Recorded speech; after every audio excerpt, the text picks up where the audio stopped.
예, 그 11강, 12강 중편 시작하도록 하겠습니다. 12강 중편. 하여튼 이렇게 이제 우라늄, 어떤 두 얼굴이다. 두 얼굴의 원자력이다. 보통 이렇게 보여집니다. 어, 다음. 그, 아이고.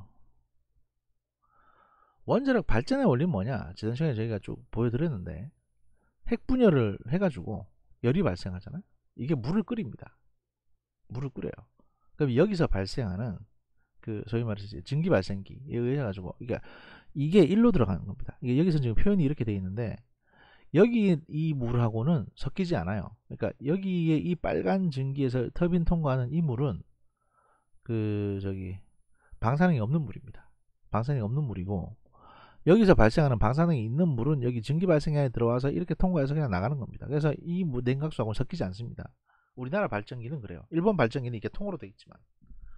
그래서 이게 고압의 증기가 이 고압의 증기라고 하는데 이 엄청난 압력입니다. 이게 사람이 맞으면 그냥 몸이 찢어져요. 두동강이 납니다. 그 정도의 고압입니다. 이게 이제 이 터빈을 이게 프로펠러를 강하게 때려가지고 이 프로펠러가 회전을 해서 돌아서 발전을 하는 거예요. 여기 들어가는 터빈 프로펠러 이게 이제 이 기술이 스테인레스니 고강도 합금을 갖다가 잘 가공해가지고 이제 이게 사실 이 터빈 기술이 갖고 있는 나라가 몇 개 안 됩니다. 두산중공업이 가지고 있고. 근데 이 기술이 항공기 제트 엔진에도 똑같이 들어가는 기술이거든요. 그래서 이 기술을 갖고 있으면 궁극적으로는 항공기 제트 엔진도 만들 수가 있습니다. 이게 아주 고급 기술입니다. 이게 고온 고압에서 견디는 터빈 기술이니까 부서지지 않고. 그래서 이제 여기 들어가서 터빈을 돌리고 이게 발전을 하게 되는 거고 이렇게 발전을 하게 되고 이렇게 이제 복수기를 통해서 이쪽으로 물이 떨어지면 복수기는 뭐냐면 회복한다. 물 숫자 회복할 복자 해가지고 이 증기를 다시 물로 만들어주는 기계예요.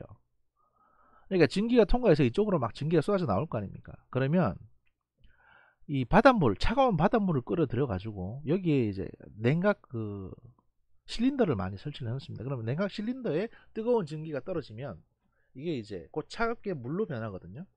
그래서 이 물로 변한 게 다시 이제 펌프질을 해서 이쪽으로 집어넣고 다시 돌고 다시 돌고 이런 구조입니다. 그러니까 끊임없이 물을 끓여가지고 이걸로 발전을 하는 거예요. 상용화된 주요 원자력형 아까도 우리가 쭉 이제 지난 시간에도 말씀드렸고 보셨지만 가압경수로 이게 고리 원전에 있는 겁니다. 압력을 이 챔버 내 압력을 높여가지고 고압으로 만들어서 쏘는 거죠. 압력이 높으면 낮은 온도에서도 압력이 높으면 빨리 끓거든요. 물이 왜 저기 있잖아요. 저기 뭐냐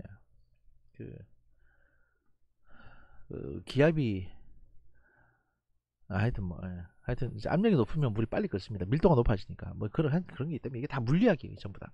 이 물리학이고 핵 관련한 건 핵물리학이라고 부르고 그런 겁니다. 그래서 이게 당연히 가압경수로 이게 이제 프레셔라이즈드 워터 리액터라고 해가지고 가압경수로고 그다음 비등경수로는 이제 보일링 워터 리액터 시스템이라고 해서 물을 끓여가지고 압력이 없어요. 그러니까 여기서는 물을 끓여서 이걸 바로 터빈으로 쏴줍니다. 이게 후쿠시마 스타일이에요. 그러니까 여기서는 원자로가 깨지면 이 하나라도 깨지면 이게 전부 다 방사능 덩어리가 되는 겁니다. 대신 이게 싸고 가압 중수로는 뭐냐 캔두라고 불리는데 경수 중수의 차이는 뭐냐면 이 핵연료를 냉각시키는 게 경수는 일반 물이고 중수는 삼중수소가 들어있는 물이 따로 있답니다.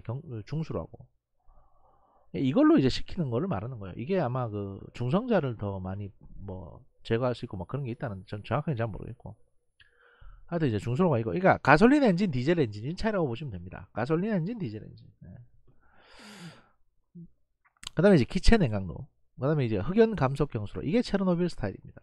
흑연 봉을 넣었다가 뺐다가 해서 이제 식히는 거 핵 분열을 늦추는 거 여기서는 물로 하는데 여기서는 이제 흑연으로 하는 겁니다. 중성자를 빨아들이고 내뱉고 이게 사실은 이 모든 시스템 중에 선생님 마우스 어디 갔지? 잠시만.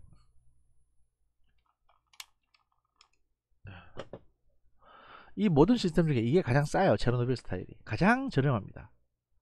그래서 사실은 사고도 많이 나고 그런 거죠. 원자력 안전이란 뭐냐? 원자력 안전의 개념 첫 번째, 위험도, 리스크. 재해를 일으킬 가능성과 이로 인해서 예상되는 피해 정도에 따라서 위험도가 결정이 되고요. 뭐 어떻게 보면 뻔한 얘기일 수도 있는데,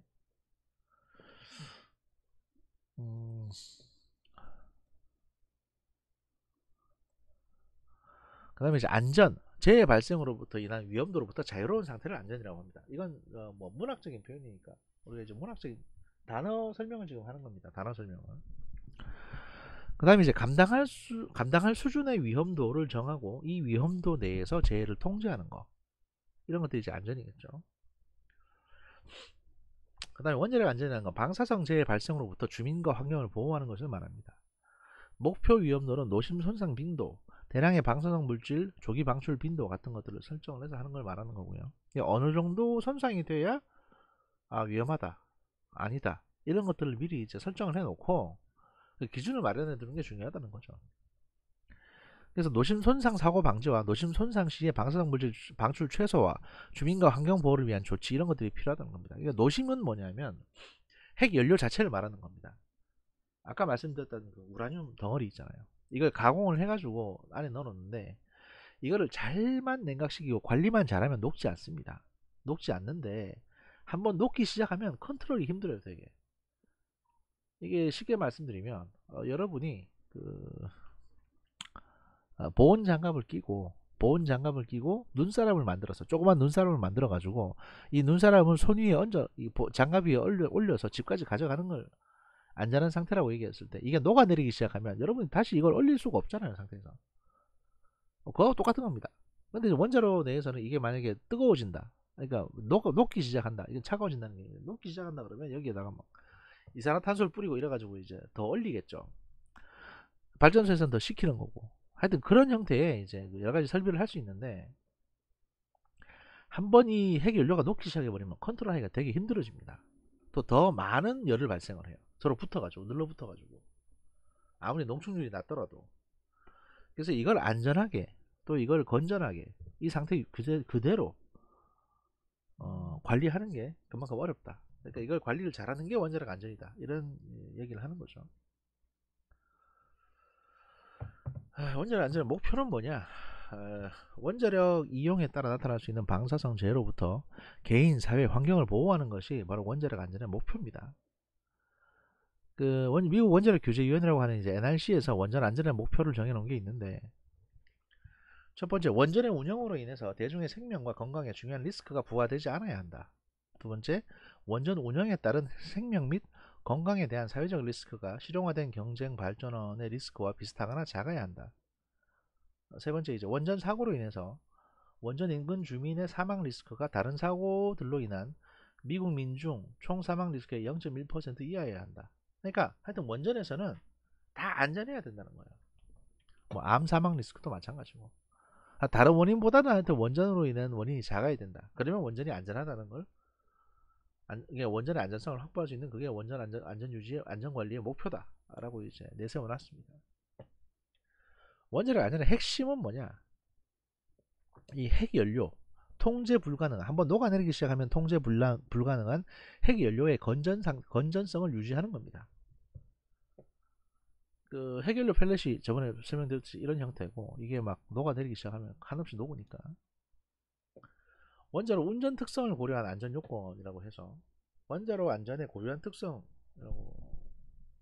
다른 이제 안전 요건이 정해져 있는 게 있는데,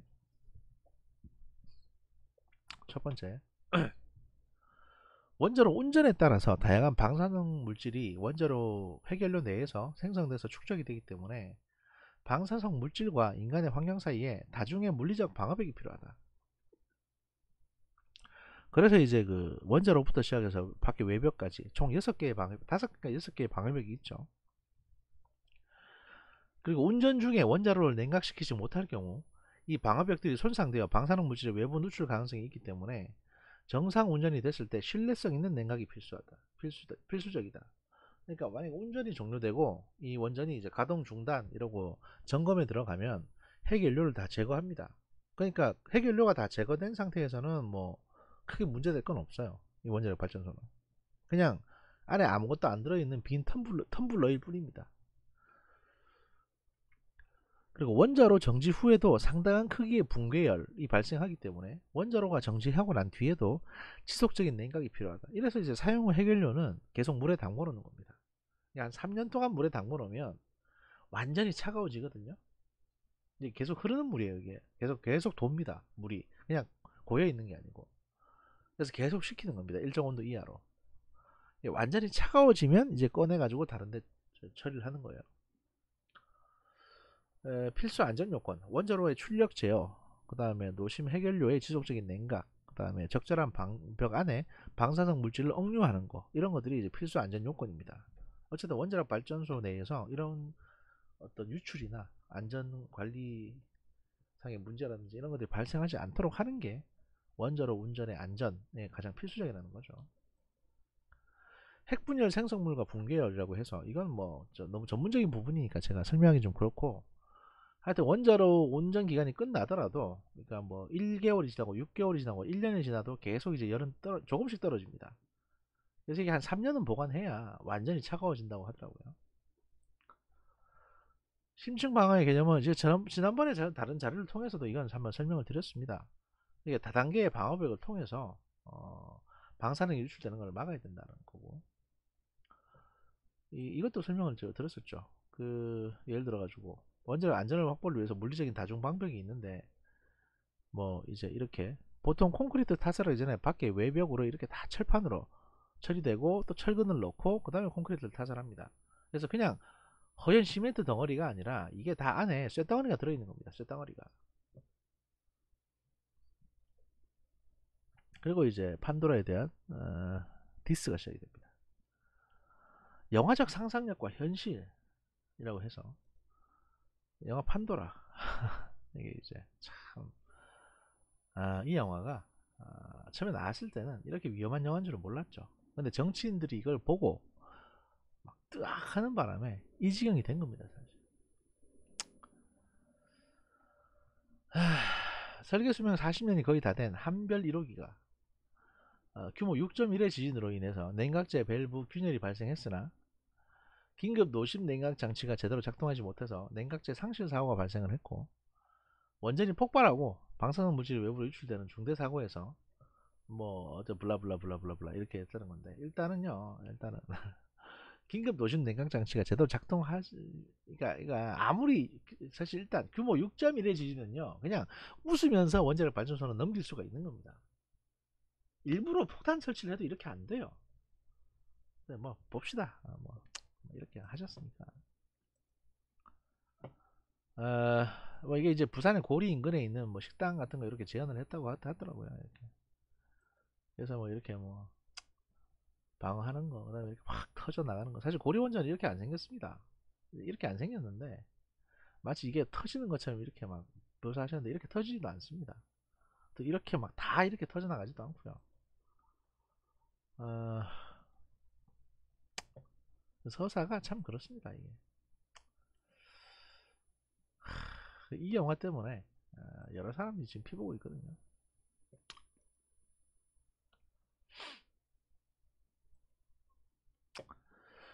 판도라에 대한 반응, 반핵 운동하는 쪽에서는 탈원전의 계기로 활용해야 된다. 이래가지고 이 그린피스 코리아에서 우리나라 원전 왜 문제일까요? 이러면서 너무 노후화됐고 어쩌고 저쩌고 이렇게 한창 언론 플레이를 했습니다. 광고도 때리고 막. 양이원영이라고 하는 이 양반이 나와가지고 영화 판도라가 현실이 안 되려면 어떻게 해야 되냐고 그래서 한창 또 시끄럽게 했어요. 이 사람은 지금 국회의원 됐잖아요. 근데 이 양반이 지금 저기 홍보 맨날 무슨 저기 뭐냐 원자력 발전이 쇠퇴하고 있고 신재생 에너지가 뜨고 있다라고 해서 맨날 홍보 출처로 가져오는 게 블룸버그 통신이거든요.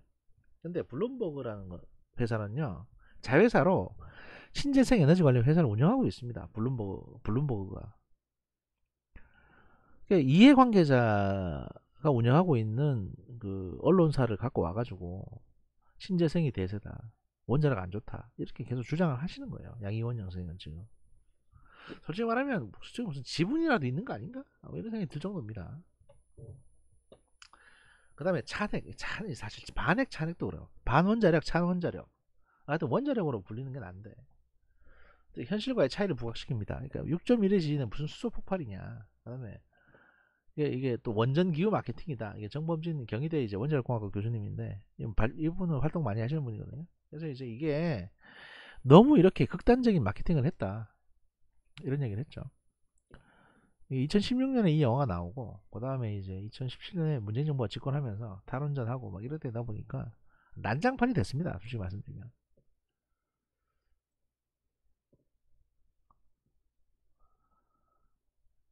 어, 영화는 얼마나 현실과 가까운가 이런 부분들을 보면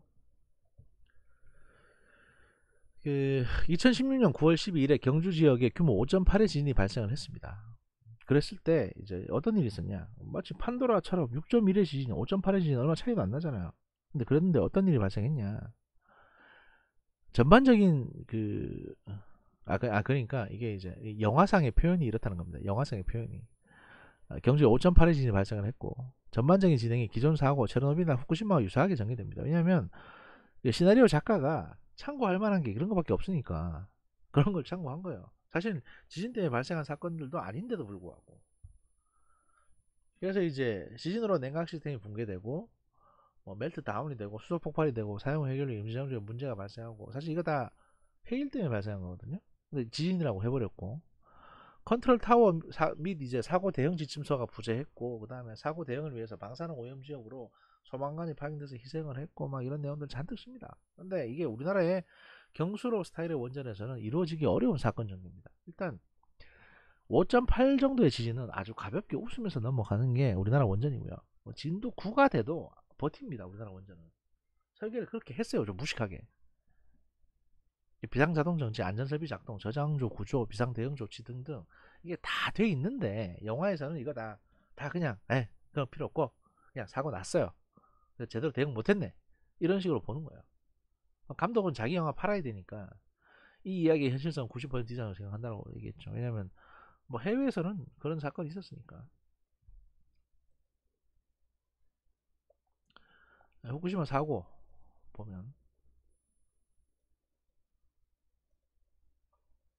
이거 안 넘어가냐.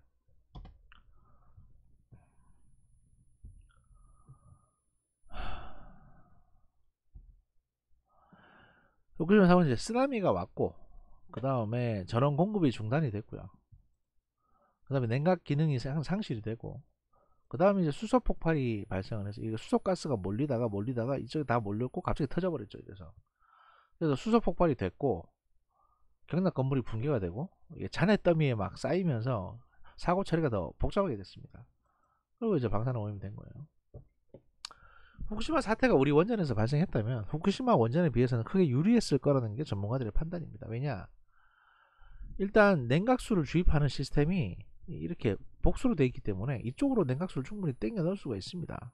여차하면 바닷물도 끌어들여서 바로 넣어버릴 수도 있어요. 우리는 수소 제어 설비가 또 설치가 되어 있고 그 다음에 대용량의 경납 건물이라고 해서 이게 보시면 그 건물이 되게 큽니다. 그러니까 원자로에 비해서 엄청나게 큰 건물을 가지고 있습니다. 그러니까 안에서 뭐 좀 부서지더라도 밖에서 충분히 이제 이 장비로 드러내고 할 수 있는 시스템이 갖춰져 있는데 일본은 어떤 구조냐면 여기 보시면 이게 일본 원전이거든요. 공간이 거의 없어요. 층으로 나눠져 있고 이 층층을 이제 이 원자로가 거대한 원자로가 쌓여 있기 때문에 작업할 수 있는 공간이 별로 없습니다. 크레인 시설을 어떻게 넣어서 할 수 있는 것도 없고 이게 사실 늘 문제로 지적됐습니다. 너무 좁은데 너무 좁은 공간에 원자로가 가득 들어있다. 이렇게 되면 이거 어떻게 관리를 하냐라고 했는데 걔들은 괜찮다고 했는데 우리는 이제 원자로가 요만하고 건물이 이만합니다. 그러니까 이제 관리가 가능한 거죠. 근데 지진 문제, 뭐 지진 때문에 일 터졌다고 하니까 지진 문제를 보면 국내 원전의 지진 안전성 부분에서 이제 내진 설계라든지 뭐 이런 것들이 잘 되어 있습니다. 기본적으로 이제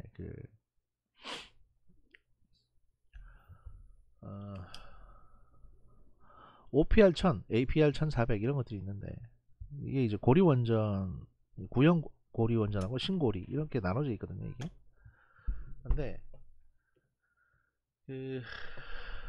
각각 원전 부지에서 6.5나 6.9 수준의 지진이 발생하는 견딜 버틸 수 있도록 내진 설계가 되어 있어요 이미. 그러니까 6.1이나 이 정도에서는 끄떡없다고요. 발전도 돼요, 심지어. 또 주요 설비에 대한 내진 검증 시스템을 통해서 안전성을 확보를 했고, 확률론적 지진 리스크를 평가 수행해서 이제 더 큰 지진, 뭐 진도 7이나 8이 오더라도 이 안전성을 확보할 수 있도록 최대한 구조물들을 보강을 했습니다. 그러니까 어차피 발생하지 않은 일에 대해서 이제 보호하는 건데 충분하게 버틸 수 있도록 보강을 해놓은 거예요.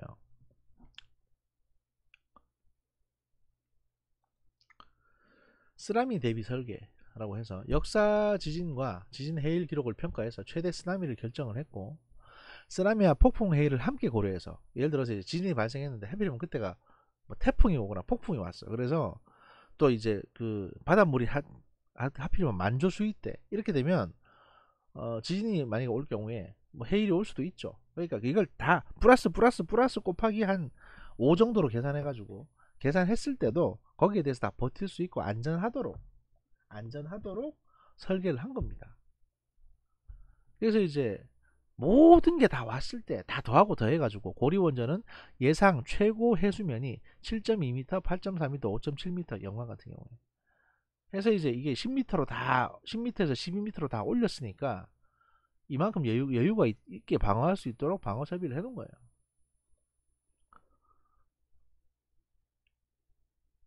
참고로 국내 쓰나미 기록을 보면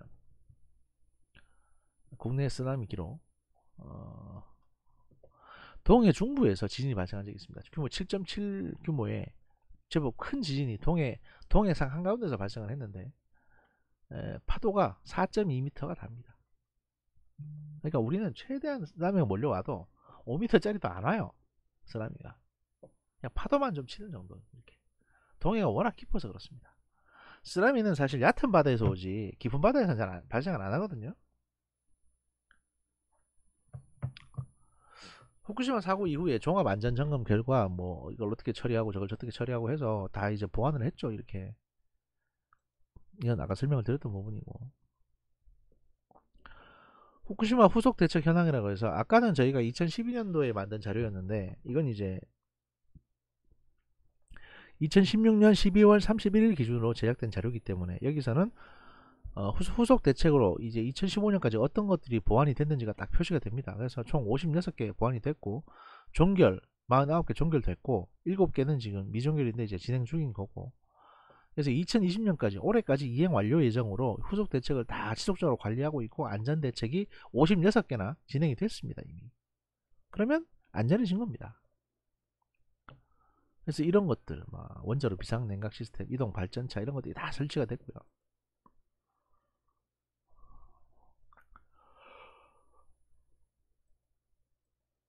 아까 다 설명드렸던 부분이죠. 초평, 영화는 영화일 뿐이다. 사실관계를 하나하나 따지는 건 큰 의미가 없습니다. 사실. 그러니까 영화는 그렇게 만들 수 있죠. 뭐 하다보다 지구로 혜성이 날아오는 영화도 있으니까 공룡을 새로 만들고 막. 그러니까 영화는 영화로 봐야 되는데 이걸 영화를 보고 현실이 이렇구나 생각해가지고 탈원전 정책을 하려고 드는 현 정부가 사실은 문제인 겁니다. 현 정부가 문제예요.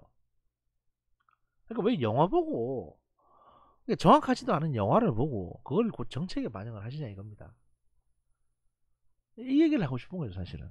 이게 만들어졌을 때는 2016년이었는데 이때는 물론 이제 한국이 탈원전 정책 한다는 얘기가 없었죠. 근데 원자력 위험하다 그래가지고 막 오만 얘기들이 다 나왔거든요. 근데 그게 아니었다고요. 영화를 근거로 정책을 결정하는 것은 비상식적인 일입니다. 바보 같은 짓이에요. 잘못된 정보를 전달해서 현실에 영향을 미치는 부분은 바로잡을 필요가 있습니다. 근데 사실 이런 영화 만들었다고 해서 야 너 이런 영화 왜 만들었냐라고 탄압하는 것도 웃기잖아요. 왜냐면 아니 그러니까 슈퍼맨 영화를 보고 보자기를 목에 메고 옥상에서 뛰어내리는 사람이 바보지 슈퍼맨 영화를 만드는 놈이 바보입니까? 그건 아니잖아요. 그거는. 그러니까 그 얘기를 하는 겁니다. 사실은. 영화를 통해서 원전 안전에 대해서 다시 한번 되돌아볼 기회는 됐습니다. 이런 것들이 중요하다. 그러니까 이렇게 생각만 하면 되는 거지. 왜 이거를 굳이 정책에 반영을 해가지고 멀쩡한 원전을 닫냐 이겁니다. 전문가들은 이게 답답한 거예요. 하다못해 전문가한테 물어보지도 않았어 심지어는. 니네 다 원전 마피아지 이러면서. 무슨 원전 마피아예요. 초안전 없는데. 어떤 산업 체계가 그렇게 굴러가는 게 아닙니다 원래. 근데 그렇게 굴러가게 만들어 버렸어요 현 정부는. 그리고 지금 한 정책들 보십시오. 부동산 정책, 그다음에 검찰 개혁, 그다음에 탈원전, 그다음 또 뭐 있냐, 또 대북 정책, 뭐 코로나 대응, 뭐 하나 제대로 하는 게 있습니까? 이 현 정부 정책에서 가장 큰 문제점은 뭐냐면요, 자기들도 전문가가 아니면서 전문가 말은 죽어도 안 들어요. 전문가들이 야 중국에서 있고 올해 3월에 2월에 그 해외에서 들어온 사람들 다 차단해라, 중국에서 들어온 사람들 차단해라라고 했는데 우한 코로나라는 표현 쓰지 맙시다. 그다음에 중국에서 들어오는 거 차단하지 맙시다. 결과가 어떻게 됐습니까? 중국에서 우리가 중국 가는 걸 막았죠. 물론 왜 그랬는지 이유는 아는데 제가 시진핑이 어떻게든 방안할 수 있도록 하려고 그걸 외교적인 성과로 삼으려고 그랬다가 코로나가 이렇게 걷잡을 수 없이 돼버린 겁니다. 이게 다 장하성 씨 때문이에요. 근데 뭐 더 말하기도 입 아프고 그분은 이렇게 넘어갑시다. 하여튼 영화 믿고 정책하는 사람들이 문제다 그런 거고요. 반면 이제 그 방사능 사고가 발생했을 때 일본이라든지 뭐 이렇게 후쿠시마라든지 또는 뭐 이거는 사실 방사능 사고는 꼭 원자력 발전소 사고뿐만이 아니고 뭐 근처에서 핵폭탄이 터졌다든가 뭐 왜냐면 사실 원전 사고보다 북한이 핵미사일을 쏘는 게 훨씬 더 현실성 있는 시나리오거든요. 그래서 이제 그런 일이 발생했을 때를 대응하는 뭐 그런 걸 수도 있으니까 거기에 대한 대응 차원에서 본다라고 하면 그 방사선 사고 대피 요령이라고 해서 원전 사고 발생했을 때 방사성 물질의 확산 경로는 기상 상황에 따라서 달라질 수가 있습니다. 안전한 대피를 위해서 공식 안내와 비상요원의 지시를 따라서 침착하게 행동하셔야 됩니다. 이건 뭐 보통 라디오나 뭐 이제 이런 거 틀면 나오죠. 방사선 비상 상황은 원전의 비상 방송망, 원전 반경 5km 이내는 그렇고요. 그다음 민방위 경보, TV, 라디오, 차량 가두 방송 등의 통신 수단을 통해서 안내가 됩니다. 그러니까 여러분들이 주변에 TV나 라디오가 없어도 여러분 주변으로 이제 차가 지나가면서 막 방송을 할 거예요. 지금 사고 발생했으니까 대피하시라고. 또는 이제 막 도심 어딘가에 설치되어 있는 사이렌이 울리고 막 방송이 나올 겁니다. 우리가 전쟁 대비해서 그런 걸 다 잘 해놨거든요. 실내 대피 통보 시 실내에 있을 경우에는 현관문과 모든 창문을 즉시 닫고 에어컨과 환풍기는 즉시 꺼야 되고요. 그러니까 외부로부터 공기가 유입되지 않도록. 공기는 사실 들어와도 상관없는데 그 공기 안에 미세한 이제 방사능 물질이 흘러 들어올 수 있습니다. 핵폭탄이 터졌을 경우에는. 하지만 우리나라에서 원자력 발전소에서 사고가 났다고 해서 여러분 가정까지 뭔가 이렇게 가지는 않습니다. 그렇게 한국이 허술한 나라는 아닙니다. 음식물은 밀봉하고 밖에 내린 세탁물도 안으로 들여와야 됩니다. 음식물을 왜 밀봉하라고 하냐면 예를 들어 가지고 보통 여러분들이 그 핵폭탄이 터졌다고 해서 그 여러분이 마스크를 쓰고 있잖아요. 그러면 여러분의 몸 속으로 방사능 물질이 들어가지 않으면 겉에서 노출됐을 때는 피해가 좀 적은 편입니다. 보통 몸 속으로 들어가서 여러분의 갑상선을 공격하기 때문에 이걸 음식에 닿아서 이 음식을 먹거나 또는 이제 방사성 관련 물질들을 흡입하게 되면 여러분의 갑상선이 작살이 나요. 그래서 그걸 조심하라는 거지 뭐 다른 건 아닙니다. 야외에 있을 경우에는 신속히 기거해서 문과 창문을 닫고 손발과 얼굴을 씻고 옷을 갈아입어야 됩니다. 이 비누로 박박 문질러서 씻어내는 겁니다. 그 보통 이제 솔 같은 걸로 이렇게 막 씻어내는데 일단 옷은 다 버리셔야 되고요. 왜냐하면 여러분 사는 근처에서 핵폭탄이 터졌다. 그래서 막 뭔가 먼지를 뒤집어 썼다. 다행히 죽진 않았는데 어떻게 집까지 올 수 있었다. 그러면 일단 옷은 다 버리고 집 밖에서 옷을 다 벗고 집 안으로 들어가시는 게 가장 좋습니다. 옷에 붙어있는 섬유에 붙어있는 게 많기 때문에 가능하면 집 밖에서 뭐 생수 같은 거라도 사가지고 머리에 있는 먼지까지 다 씻어내고 집에 들어가시는 게 가장 좋아요. 그래서 집에 들어가서 조용히 욕실로 가가지고 물론 이제 핵폭탄이 터졌으니까 울적하겠지. 마음은 울적할 텐데 그래도 어쨌든 살아있으니까 그걸 다행으로 생각하고 조용히 욕실로 들어가서 이제 비누로 연락에 몸을 씻어야 됩니다. 소리나 뭐 떼수건 있으면 그걸로 팍팍팍 문질러서 씻어요. 입은 꼭 다물고 먹지 마시라고요. 먹으면 갑상선이 작살나니까. 그 다음에 이제 안전지역으로 대피, 소개 통보를 받았을 시에는 주민소개 명령 시에 먼저 각 마을에 지정된 집결지로 모여서 함께 구호소로 이동을 하면 됩니다.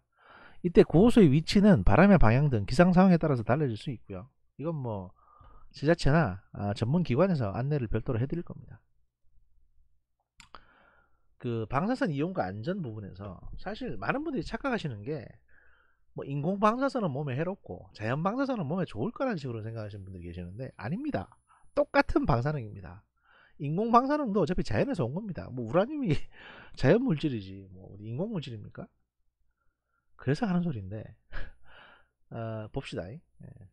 과연 어떤 거냐? 그 일반인의 허용 선량 연간 일반인이 연간 허용되는 방사선 수치가 1mSievert예요. 1년에 1mSieverт. 그러니까 가슴 엑스레이 촬영 같은 경우에는 1년에 한 10번은 해도 돼요. 그러니까 원래 같으면 이게 허용 성량으로 되어 있는데 여기 보십시오. 일반인의 허용 성량이 1mSievert야. 근데 방사선 종사자의 허용 성량이 있습니다. 50mSievert예요. 그 말은 일반인도 50ml 쬐도 돼요. 그 다음에 심지어 암치료 받는 사람이 있거든요. 암치료는 6000mSievert를 쏘입니다. 사실 그래도 죽지는 않습니다. 암세포가 죽지. 그러니까 좀 과장해서 말하면 일반인도 한 6000mSievert를 맞아도 여러분 생명에 지장은 없어요. 어떤 세포가 뭐 좀 변이하긴 하겠지만 뭐 등에 빈딩이 난다든지 뭐 또는 손가락이 한 개 더 생긴다든지 그럴 수는 있습니다. 근데 여러분 생명에는 아무런 지장이 없습니다. 안 죽어요. 안 죽습니다. 원자폭탄 터졌다고 방사능으로 죽거나 하진 않아요. 물론 이제 원자폭탄이 처음 터지게 되면 그 중성자가 날라와서 여러분을 죽이긴 합니다. 근데 잘 숨어 있으면 괜찮습니다. 그것도. 그럼 이게 인공 방사능이고 자연 방사능은 뭐냐? 보면 그 유럽 여행을 하지 않습니까? 비행기로 날아가서 유럽 왕복 1회를 했을 경우에 0.07mSievert에 노출이 됩니다. 그러면 뭐 엑스레이 한번 찍는 거랑 같네 이렇게 생각하실 거 아니야. 거의 한 조금만 더 하면 엑스레이 한 번이잖아. 그죠? 유럽 한번 갔다 오면 비행기 타고 그러면 여러분은 엑스레이 한 번이잖아. 근데 비행기 승무원들은 어떡하냐고. 얘들은 1년 내내 다녀야 되는데 이러면 이제 이게 문제가 되죠. 야, 장난 아니다 이렇게 되는 거죠. 왜냐면 계속 누적되니까. 원자력 발전소 주변의 방사선량의 목표치가 뭐냐면 1년에 0.05입니다. 실제 방사선량은 0.01 미만이에요. 그러니까 거의 방사능이 안 나옵니다. 원자력 발전소 주변이. 오히려 여기가 더 방사능이 안 나와요. 알프스는 어떠냐? 알프스는 0.026입니다. 그러니까 그러니까 이거 보면 그 원자력 발전소보다 0.01 미만이니까 알프스 한번 올라갔다 오면 방사능이 더 많이 노출되는 겁니다. 고리 원전 한번 갔다 오시는 것보다. 그리고 이제 브라질 가리바시의 자연 방사선이라는 게 있습니다. 이게 아마 우라늄이 많이 매장되어 있거나 그럴 겁니다. 또는 이제 햇살이 더 많이 내려쬐거나 이럴 경우에 브라늄 가리바시의 자연 방사선 1년에 10mSievert나 됩니다. 여기 사는 사람들은 그냥 1년에 10mSievert를 쬐는 거예요. 1년에 10mSievert면 쉽게 말씀드리면 엑스레이 100방씩 맞는 거예요. 100방. 1년에 엑스레이를 100방에서 100방을 맞고 사는 사람들입니다. 이 사람들은. 그냥 건강하게 살기만 해도. 근데 이래도 멀쩡하게 산다는 얘기죠. 이만큼 방사능이라는 게 굉장히 좀 독특한 특성을 갖고 있고 우리 주변에 굉장히 많이 널려 있습니다. 그리고 한국 사람들 같은 경우에는 특히나 한국 사람들은 방사능에 더 많이 노출되어 있습니다. 왜냐하면 우리 땅이 특이하게도 땅을 파면 화강암 지층이 굉장히 많습니다. 금수강산이라고 하지 않습니까? 일단 화강암으로 되어 있고요. 화강암 속에 우라늄이 굉장히 많습니다. 그리고 그러다 보니까 화강암층이 높다 보니까 그 밑으로 지하수가 많이 흐르거든요. 그래서 이제 물이 많이 계곡에서 물이 많이 나오고 좋은 생수도 많지 않습니까? 그 생수들도 해외산 생수에 비해서 그 방사능 수치가 좀 높습니다. 물론 뭐 살균도 잘 되겠죠. 그러니까 네. 하여튼 방사능에 대해서 너무 걱정하실 필요는 없어요. 만약에 여러분이 눈으로 볼 수 있는 위치에서 핵폭탄이 터져서 버섯구름이 생겼다. 그러면 여러분 방사능 걱정하기 전에 그 열과 폭풍으로 여러분 그냥 먼저 이렇게 저 세상 가실 거니까 내가 방사능으로 죽겠구나 이런 걱정 안 하셔도 됩니다. 여러분이 눈에 보이지 않는 곳에서 뭔가 핵폭탄이 터졌다든지 원자력 발전사고가 생겼다 그러면 그냥 적당히 창문 닫고 이불 덮고 주무시면 돼요. 아무 일 안 생깁니다. 암 치료 받는 사람도 사는데 일반인 허용 선량에 6,000배를 1년에 한 번에 쪼이는 사람도, 그러니까 1년에 이렇게 쪼이는 사람도 사는데 여러분이 무슨 문제가 발생하겠습니까? 그리고 사실 이 방사능 물질들은요, 방사능 물질들은 굉장히 통제된 상황에서 통제된 그 엄밀하게 관리되는 물질들이기 때문에 여러분이 내가 방사능에 한번 노출돼 볼까 이런 생각을 하고 방사능 물질에 노출되고 싶어도 어디 가서 만나기도 힘듭니다. 여러분이 가장 가깝게 만날 수 있는 핵은 뭐냐? 제가 보기엔 핵불닭볶음면밖에 없어요. 근데 거기 방사능은 없습니다. 이런 게 이제 계절시 유머죠. 아재개그. 방사능 피폭과 인체 영향에 대해서 이제 이렇게 자료를 만들어 놨는데 이걸 참고로 보면, 근데 이것도 사실은 그 이 정도면 이렇게 되지 않을까라고 예상을 하는 거죠. 실제로 이거보다 훨씬 더 높은 수치가 노출이 돼도 이런 문제가 안 생긴다는 얘기도 있긴 합니다. 그 여기 시버트, 이건 시버트입니다. 우리가 아까 봤던 수치는 뭐였냐면 이 앞에는 이제 밀리시버트였잖아요. 밀리시버트, M15 SB 밀리시버트였는데 이 뒤에는 시버트예요. 그러면 이제 그 60, 그러니까 밀리시버트의 그 시버트 단위 차이는 이제 보시면 아실 테고, 예를 들어서 방사능 노출이 만약에 시버트 80 시버트에 노출됐다. 그러니까 한 번에 공 두 개 붙이면 아마 8000 시버트가 될 텐데, 한 번에 8000 미리 시버트가 될 텐데 한 번에 80 시버트에 노출이 되면 바로 죽습니다. 이건 바로 죽어요. 이거는 거의 그냥 생 우라늄을 한 입 깨물어 먹은 거하고 똑같은 상황이거든요. 이러면 그냥 돌아가셔야 됩니다. 그리고 이제 5에서 80 시버트에 노출되면 수초에서 수분 이내에 즉각적인 방향 감각 상실과 혼수 상태에 빠집니다. 그래서 이제 수시간 내에 사망을 하게 됩니다. 뭐 갑상선 암, 뭐 만성빈혈, 백내장 이런 것들이 이제 추가적으로 발생할 수 있지 않을까라고 생각하는 것들이고, 그 다음에 이제 10에서 10에서 50 시버트에 노출되게 되면 7일 이후에는 100% 돌아가시고요. 극도의 피로, 메스꺼움, 위 내장 조직, 세포 괴사, 대량의 설사, 내부 출혈, 이렇게 이제 몸 자체가 막 조직이 부서집니다. 그러니까 이 몸 자체가 뭐라고 설명드리면 될까요? 한번 이 아주 센 빛에 노출됐다고 보시면 돼요. 센 광선을 맞아가지고 이 조직이 다, 세포가 다 파괴돼 버린 거예요. 그래서 회복도 안 됩니다.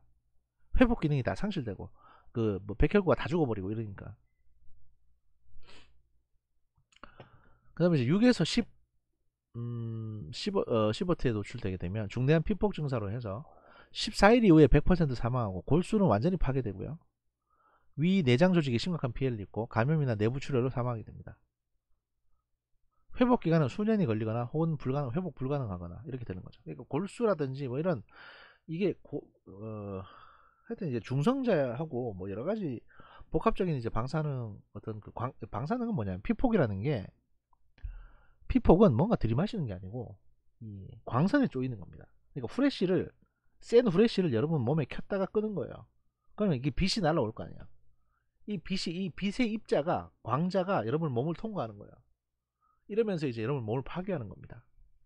쪼여도 괜찮은 게 있고 쪼여도 안 괜찮은 게 있는데 방사능은 쪼이면 안 괜찮은 겁니다. 4에서 60W, 이게 이제 체르노빌 원자력 발전소 사고로 그 근로자들이 노출된 수치거든요. 그러니까 이게 그냥 체르노빌 정도 수준이 돼야 이제 여러분들이 몸이 좀 우리하고 아프구나 라고 느끼는 거예요.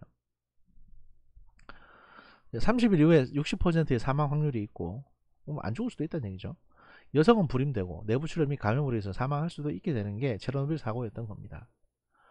3에서 40W, 이것도 이제 뭐 신장 등의 심각한 출혈이 발생하고 심각한 피폭 증세인데 죽지는 않습니다. 30일 이후에 50%니까 죽을 수도 있고 안 죽을 수도 있고. 2에서 30W, 대량의 백혈구 손상, 그 다음에 영구적인 여성 불임 가능성 뭐 이런 것들이 있다고 되어 있고요. 1에서 20W, 가벼운 피폭 증세, 메스꺼움, 식욕 부진, 피로, 남성 불임증, 노출 후 3-4시간 정도부터 시작해서 보통 암치료가 이제 이렇게 1에서 0.5시버트 정도에서 이제 진행이 되거든요.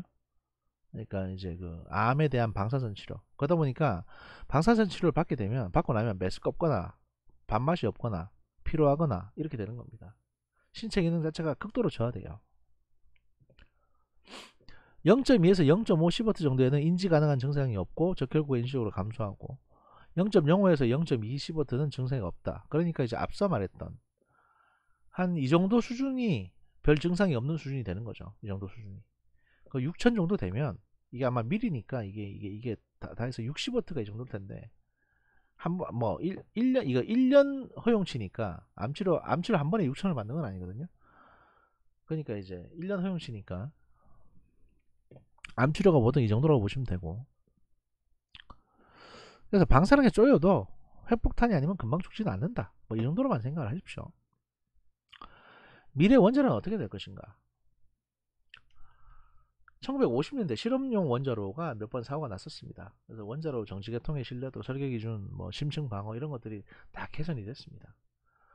그리고 이제 3마일 아일랜드 사고가 있었죠. 그래서 최초의 중대 사고였고 관련 연구 및 대처 설비가 많이 개발됐고 인체공학적으로 센서를 설치해야 된다, 또는 이제 뭐 감지기를 여러 가지 설치해야 된다, 이렇게 많이 보수가 됐습니다.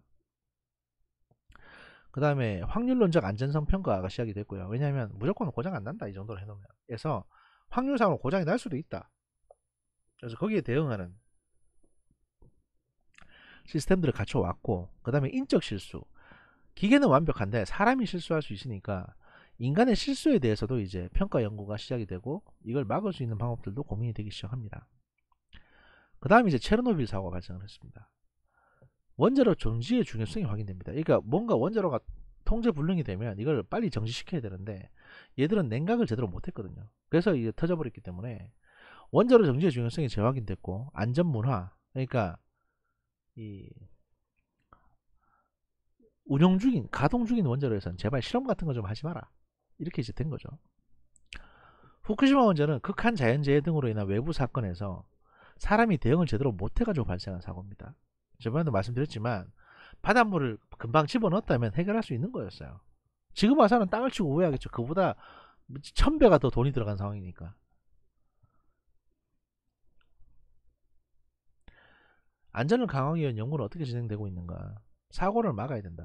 일단 고온 고압의 원전 환경에서 일어날 수 있는 다양한 현상을 모의 시험하고 있습니다. 이게 일단 높은 온도고 사람이 손을 댈 수도 없을 정도의 높은 온도, 몇천도, 뭐 몇천도는 아니고 몇백도 가량의 온도가 왔다 갔다 하는 상황이고, 그 다음에 고압의 환경, 밸브 하나 잘못 열면 바로 터져버립니다. 이 가스가 터져 나오니까 이런 걸 잘 냉각시키고 할 수 있는 그런 시스템이 설치가 돼, 계속 연구 개발해야 된다, 개량을 해야 된다는 거고, 피해를 줄여라 라고 해서 전기 폭발 실험 같은 걸 모의로 합니다. 그래가지고 발생했을 때 어떻게 하면 이 피해를 다 줄일 수 있는지, 또 여기다 염료를 섞어가지고 전기가 터져 나올 때 어떤 방향으로 어디까지 터져 나가는지 이런 것들도 다 시뮬레이션을 합니다.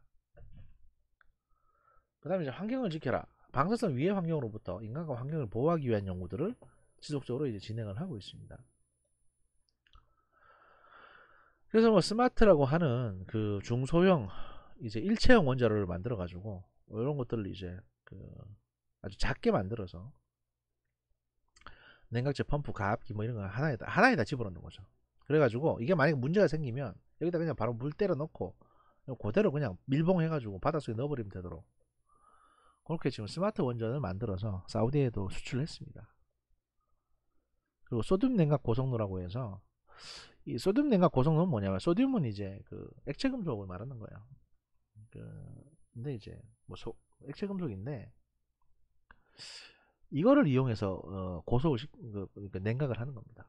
그러니까 지금까지 문제가 됐던 거는 뭐냐면, 이게 물로 냉각을 하다 보니까 기체, 물이라는 뭐 중수든 경수든 간에 이 액체로 냉각을 하다 보니까 늘 물이 새거나 물이 제대로 안 들어오거나, 또는 이제 이 압력 때문에 밸브에 문제가 생겨서 방사능 물질이 누출되거나 이런 문제가 생겼단 말이에요.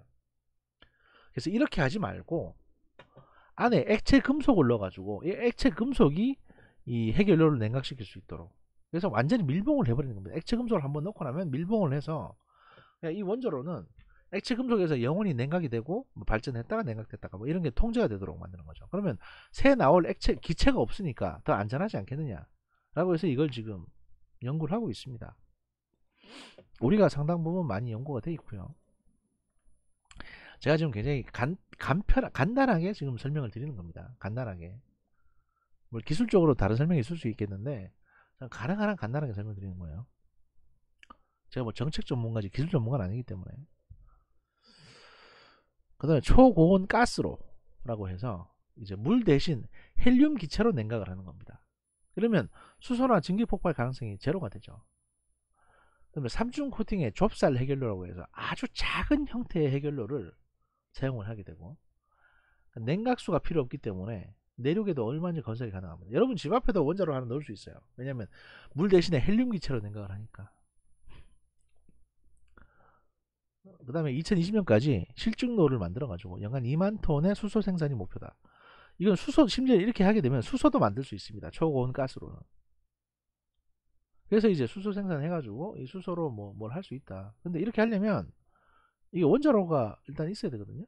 근데 원자로는 다 없애고 수소 만들어서 수소 경제 하시겠다고 하시니까, 수소는 뭐 땅에서 솟아납니까? 그러면 그게 90%는 수입해야 된다는 얘기인데, 아니 그럴 거면 LNG 수입하지 뭐로 수소 수입해요? 그러니까 내 말이 가장 쉬운 거는 원자로에서 전력 생산해서 전기 배터리로 해서 가는 거예요. 근데 이거를 굳이 수소로 하겠다 그럼 수소 엔진 따로 있고, 이걸로 조그만 수소 엔진으로 발전해 가지고 배터리에 넣어서 차가 가는 겁니다. 그러면 이게 전기 자동차지 무슨 수소 자동차입니까? 이런 걸 하시겠다는 거예요 지금 현 정부에서는. 지금 시들해졌죠 이것도. 하여튼 뭐 이렇게